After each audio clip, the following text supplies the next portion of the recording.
Hello दोस्तों, कैसे हैं आप सब। आज मैं लेके आया हूं आपके लिए एक अनदर वीडियो। दोस्तों, आज मैं बात करने वाला हूं कि क्या पुलिस का रोल होता है अगर आप अपने क्रेडिट कार्ड या पर्सनल लोन का पेमेंट नहीं करते हैं। आज से 3 महीने पहले मैंने एक वीडियो बनाई थी जिसमें मैंने ये बताया था कि किस तरीके से जो है मैंने अपने क्रेडिट कार्ड का सेटलमेंट कराया। मेरा इंटेंशन नहीं था कि सेटलमेंट करा लें, लेकिन कुछ परिस्थिति ऐसी आ जाती है कि जहाँ पर जो है आपके पास पैसे नहीं होते। जैसे अभी कोविड की वजह से काफ़ी लोगों के जो है किसी की जॉब चली गई या सोर्स ऑफ अर्निंग खत्म हो गई, लेकिन वो पे नहीं कर पा रहे। लेकिन इंटेंशन नहीं था कि वो पे ना करे। अब किसी ने 1 साल अपना लोन पे किया, किसी ने लगातार अपना 2 साल लोन पे किया। ये कोविड की वजह से काफ़ी लोगों को प्रॉब्लम हुई। लेकिन इसका मतलब ये नहीं है कि वो कस्टमर पे नहीं करना चाहते, लेकिन बैंक जो है उनके ऊपर और दबाव डालती रहती है।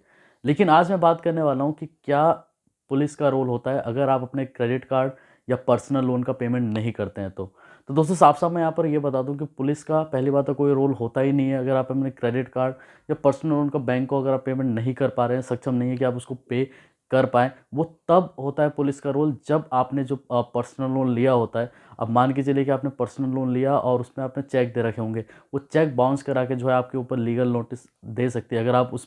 अगर आप मान के चलिए कि लोन अमाउंट काफ़ी बड़ा है, तो उस केस में तो ज़ाहिर सी बात है कि अगर आपको कोर्ट में डेट है लेकिन आप जा नहीं रहे हैं, तो उस केस में हो सकता है कि जो है पुलिस आपके घर पे भी आ सकती है। अगर आप उस नोटिस दिए हुए नोटिस पे अगर आप कोर्ट पे हाजिर नहीं होते। वो तब होता है दोस्तों कि जब काफ़ी बड़ा लोन है, जैसे 50 लाख 80 लाख है, 1 करोड़ का ऐसा लोन लिया हुआ है। लेकिन अगर मान के चलो वो भी पे नहीं कर पा रहे, जाहिर सी बात है कि जो इतने बड़ा लोन अमाउंट लेता है तो वो कुछ ना कुछ जो बैंक जो है सिक्योरिटी के तौर पे अपने पास कुछ ना कुछ रखती है। लाइक उसका कितनी प्रॉपर्टी है, क्या है, वो सारी चीज़ देख के जो है बैंक उसको लोन लेती है। मैं यहाँ पर 10-15 लाख के केसेस तो ऐसे देखे हैं जहाँ पर पहले बैंक जो है वो तो पहले आपको जो भी है उनका प्रोसीजर है, पहले कॉल करती है रिकवरी एजेंट।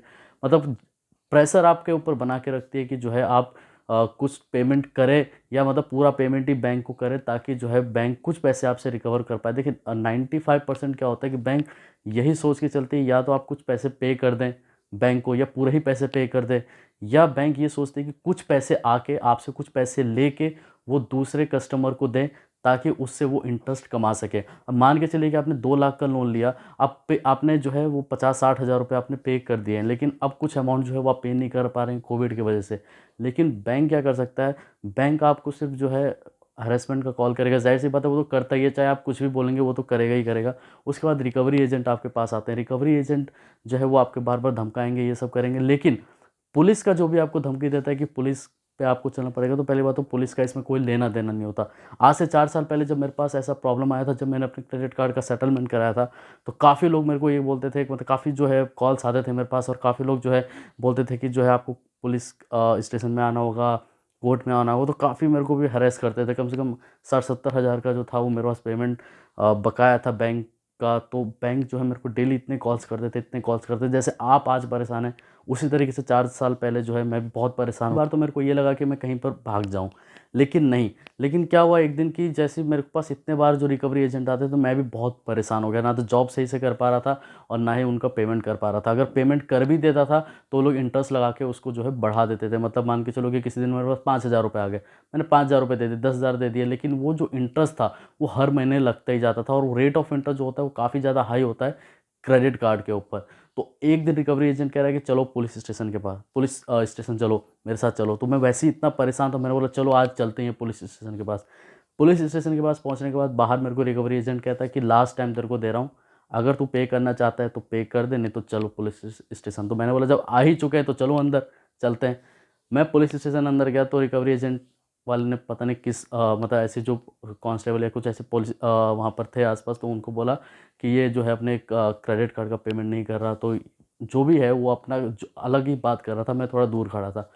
जब मेरे को बुलाया तो सामने सामने सीधे रिकवरी एजेंट को ये कहता है कि जब तूने इसको लोन दिया था, मेरे को जब लोन दिया था, तो क्या मेरे से पूछ के दिया था? पुलिस वाला ये कहता है कि क्या मेरे से पूछ के दिया था जो तू इसको यहाँ पर लेके आया? तो ज़ाहिर सी बात है दोस्तों कि पुलिस का इसमें जो है कोई लेना देना नहीं होता है। मैं यहाँ पर इस वीडियो को इसलिए नहीं बना रहा हूँ दोस्तों कि जो है आप अपने क्रेडिट कार्ड का पेमेंट ना करें, या अपने लोन का पेमेंट ना करें। मैंने जो बता रहा हूँ, जो मेरे साथ खुद हो चुके हैं, वो चीज़ मैं आपको बता रहा हूँ। मैं यहाँ पर किसी भी तरीके की प्रमोट नहीं कर रहा हूँ कि क्रेडिट कार्ड या पर्सनल लोन का पेमेंट ना करें। आप लोग भी ये नहीं सोचते होंगे कि जब आप पर्सनल लोन लेते होंगे या क्रेडिट कार्ड लेते होंगे, तो आप ये नहीं सोचते होंगे कि इसका सेटलमेंट ही कराना है या इसका पेमेंट करना ही नहीं है। ज़रूरत के वक़्त बैंक हमको लोन देती है, उस नीड को हम लोग फुलफ़िल करते हैं। तो हमारा भी ये रहता है कि हम बैंक को उसका पेमेंट टाइम टू टाइम करें। लेकिन कुछ परिस्थितियाँ में जैसे कोविड, किसको पता था कि इस तरीके की महामारी आ जाएगी जहाँ पर जॉब, सोर्स ऑफ अर्निंग ही बिल्कुल ख़त्म हो जाएगी और मोरेटोरियम में मिलता है लेकिन उसके ऊपर रेट ऑफ इंटरेस्ट लगता ही रहता है, तो उसका कोई फ़ायदा मिला नहीं है। अगर ऐसा होता कि 6 महीने तक आपको पेमेंट नहीं करनी है, भले ही टेन्योर बढ़ा दिया जाए, तो उससे थोड़ी राहत मिल सकती थी। लेकिन जो ये इंटरेस्ट है ये तो कैलकुलेटेड, मतलब बैंक जो है वो जो चार्ज कर ही रही है, बैंक को तो फ़ायदा ही हुआ। इसमें मोरेटोरियम का बढ़ाने से, एक्सटेंशन लेने से कोई ज़्यादा इसमें बेनिफिट कस्टमर को नहीं मिला। तो यहाँ पर मैं साफ साफ बता दूँ दोस्तों कि जो पुलिस का यहाँ पर जो रोल होता है वो किसी भी तरीके का कोई भी लेना देना नहीं होता है पुलिस को। बैंक, रिकवरी एजेंट और उनके कॉल्स, ये तीन जो है आपसी में रहते हैं। और मैं आपको यही चीज़ एक बार रिकमेंड करूंगा दोस्तों कि बैंक से बातचीत करते रहें। अगर मान के चलिए आपके पास पेमेंट नहीं है, ऐसा नहीं कि आप गायब हो जाए, ऐसा बिल्कुल ना करें। बैंक से जो है लगातार आप कन्वर्सेशन करते रहिए, भले ही आपके पास हैरेसमेंट कॉल आते रहे, कोई भी आए। अब ये समझ के चलिए कि जो आपका बुरा वक्त चल रहा है लेकिन आगे आने वाले टाइम में जो है अच्छा वक्त आएगा। क्योंकि जब मेरे पास जो पेमेंट नहीं थे, जब मेरे पास जो वो 7 महीने जो मेरे साथ हुआ, वो तो जिसके साथ होता है वही वो बता सकता है। तो मेरे साथ कम से कम 6-7 महीने इस तरीके की परेशानी हुई।